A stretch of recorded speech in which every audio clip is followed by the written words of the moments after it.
Moi, je suis français, je n'ai pas à le déclarer à Israël. L'appartement appartient au territoire israélien, c'est une exception à l'immobilier. On doit le déclarer en priorité au pays où il se trouve. Israël, comment ça marche ? Vous allez adorer comprendre Israël. Vous avez des biens immobiliers en Israël, vous ne savez plus très bien ce que vous devez déclarer, surtout si ces biens sont en location. Eh bien, restez avec nous, vous allez en savoir plus avec l'expert comptable Nathanaël Cohen. Bonjour Nathanaël. Bonjour Cathy. Ravi de te retrouver. Alors, que va-t-il se passer ? Je crois qu'il y a un moment où il faut déclarer, comme tout le monde, ses revenus locatifs. Et là, c'est maintenant. Oui, là c'est justement à partir du 1er janvier. En Israël, les revenus locatifs, on les déclare du 1er janvier au 31 janvier de l'année qui suit l'année dernière, c'est-à-dire pour 2021. Okay. Ce qu'on a généré du 1er janvier au 31 décembre 2021, on le déclare à partir du 1er janvier 2022. Donc c'est maintenant. Donc c'est maintenant, il faut commencer à s'en occuper. Donc ça veut dire si on a eu un appartement qui a été loué, eh bien, il faut déclarer ses revenus. Alors maintenant, la question que je vais vous poser, c'est qui déclare les revenus de ces biens locatifs ? Alors déjà, ce qu'il faut savoir, ce qu'on parle, parce que j'ai vraiment pas envie de rentrer dans du Airbnb, là, on parle de revenus long terme, des revenus locatifs long terme, standard, c'est-à-dire on a 12 chèques à l'avance d'un loyer, on a un seul locataire. On ne parle pas d'un roulement de locataires comme le Airbnb, parce que le Airbnb, c'est commercial, c'est pas du tout des revenus fonciers, c'est pas le même style d'imposition. Donc là, on parle vraiment de ce qui nous touche en ce moment et ce qui est super actuel, c'est les revenus locatifs.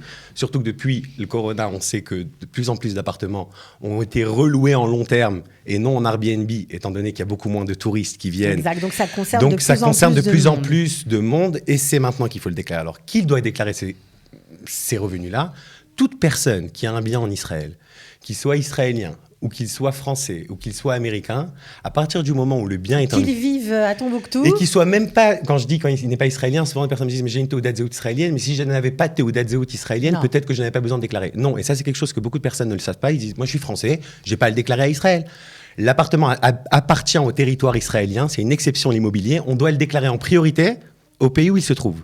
Donc en priorité aux impôts israéliens. En priorité aux impôts israéliens, on doit le déclarer entre le 1er janvier et le 31 janvier, si jamais vous ne voulez pas avoir d'amende, d'intérêt et d'inflation. Si on le fait après, vous allez avoir des ribit vatzmada, ça s'appelle en hébreu, c'est l'intérêt, des intérêts et l'inflation. Mais 1er janvier au 31 janvier, sur ce qu'on a touché l'année dernière, on déclare aux impôts, on paye une imposition et on est en règle. Alors, on paye une imposition, évidemment, pas toujours, ou à chaque fois, pour ceux qui sont, par exemple, non imposables, qui ne payent pas d'impôts. Eux aussi doivent payer ? Oui, c'est une très bonne question. Les revenus locatifs, c'est considéré des revenus passifs.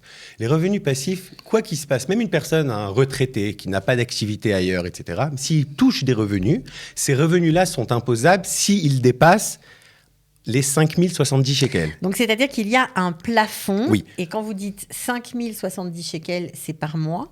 C'est par mois. Les impôts vérifient ça mensuellement. Combien le loyer ? Et ça, c'est quelque chose qu'il faut faire attention aussi. Il ne faut pas jouer avec ça.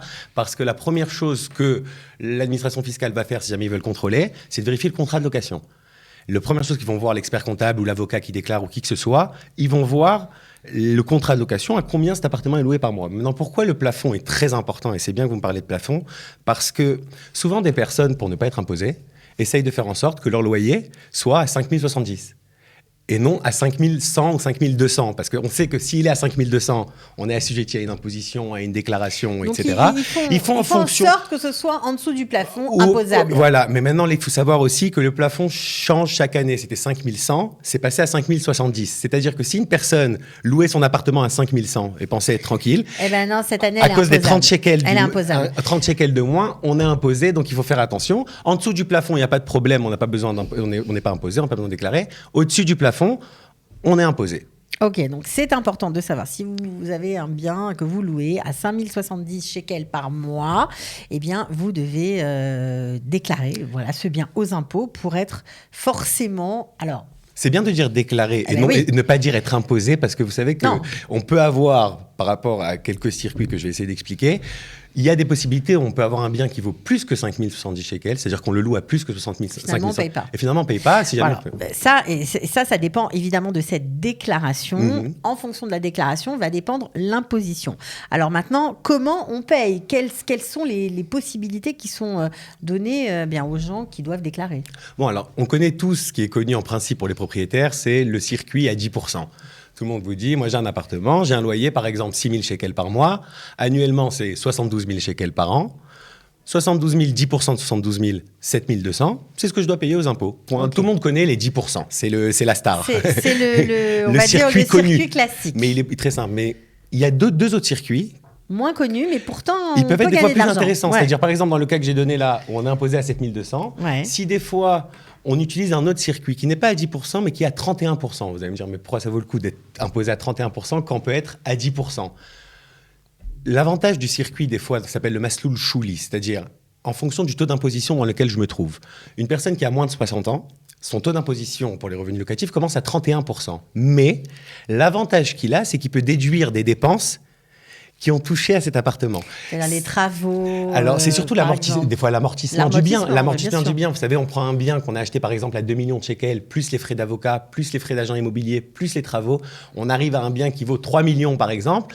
On a un taux d'amortissement en Israël entre 2 et 2,5% par an qu'on peut déduire aussi. Et des fois, en jouant avec l'amortissement et avec les frais qu'on peut déduire, c'est-à-dire par exemple, on a imposé à 31%, mais si après déduire tout, le 31%, il est sur zéro. Alors, je préfère avoir 31% de zéro que 10% de 72 000. Donc ça, j'imagine que ça nécessite l'œil d'un professionnel. Hein. Évidemment, ce n'est pas quelqu'un qui ne connaît rien à la fiscalité qui va décider de son parcours fiscal, en tout cas lorsqu'il a un bien à louer. Alors ça, c'est le deuxième. Non, mais ça c'est important aussi de savoir, c'est quand même, j'ai pas envie de, si jamais je suis mal interprété, d'angoisser des gens. Le 10%, il faut savoir que c'est le maximum que je paierai. Ça veut dire, dites-vous quand même qu'au max... C'est le maximum, et puis c'est facile à se rappeler. Au maximum, on est à 10%, il faut qu'on le sache. Après, vérifiez avec votre comptable quelle est la simulation optimale pour vous, que peut-être en faisant le deuxième ou le troisième, il y a 2 autres circuits, je ne vais pas rentrer sur le troisième parce qu'il est très compliqué à expliquer, mais votre expert comptable le fera rapidement. Des fois, le deuxième est plus intéressant. Maintenant, ce qu'il faut savoir, si jamais on opte pour un autre circuit, et qu'on ne va pas sur le 10%, le 10% aussi, on n'a pas besoin de bilan. C'est-à-dire, c'est une déclaration, facile, on ouvre un tick qui s'appelle le 3302. Pour les gens qui ne sont pas très, on va dire, très regardants, pour qui la paperasse, c'est une vraie galère, autant payer 10% et être tranquille. Et le 10% aussi, c'est si jamais on a 337 000, jusqu'à 337 000 par an. Si on a plus, on doit quand même faire un bilan. Mais 10% standard, on n'a pas besoin, on a juste à ouvrir un tick aux impôts. C'est un dossier aux impôts, ça s'appelle le 3302 qu'on ouvre. Une fois qu'on l'a ouvert, c'est rien. En ligne, 10%, j'ai touché tant de loyer. Je paye 10%. On sort en chouma, un avis d'imposition. Mais les autres circuits, étant donné qu'on doit déduire des dépenses et rentrer dans des... Là, il faut faire un vrai bilan, une vraie déclaration. C'est un peu plus long, mais des fois, pour pas mal de personnes, et moi, j'ai vu ça 100 fois au bureau. Disons, quand on a plusieurs appartements, par exemple, ça peut être intéressant. Parce que plusieurs appartements, si on a 5, voire 10 appartements, on imagine que les coûts d'amortissement sont importants. Surtout quand l'appartement est cher. Travaux, etc. Bon, on peut s'y retrouver. Donc là, ça nécessite, ça vaut le coup de faire l'examen. Oui, mais en principe, les experts comptables sont habilités à ça, ils vérifieront. Maintenant, j'ai une autre question pour vous. Est-ce qu'on peut mélanger les modalités d'imposition ? Par exemple, pour certains biens, choisir l'imposition à 10%, et pour d'autres, surtout pour les gens qui ont plus d'un appartement, oui, souvent c'est avantageux d'aller sur, par exemple, le Masloul Ptor, ça s'appelle un circuit comme ça, sur un des apparts. Sur l'autre, ça vaut plus le coup d'être à 10%. Donc, pour vous répondre, oui, on peut mélanger. Et d'ailleurs, ce qui est bien aussi, c'est de vérifier chaque appartement en fonction de son circuit. Quel est le système optimal.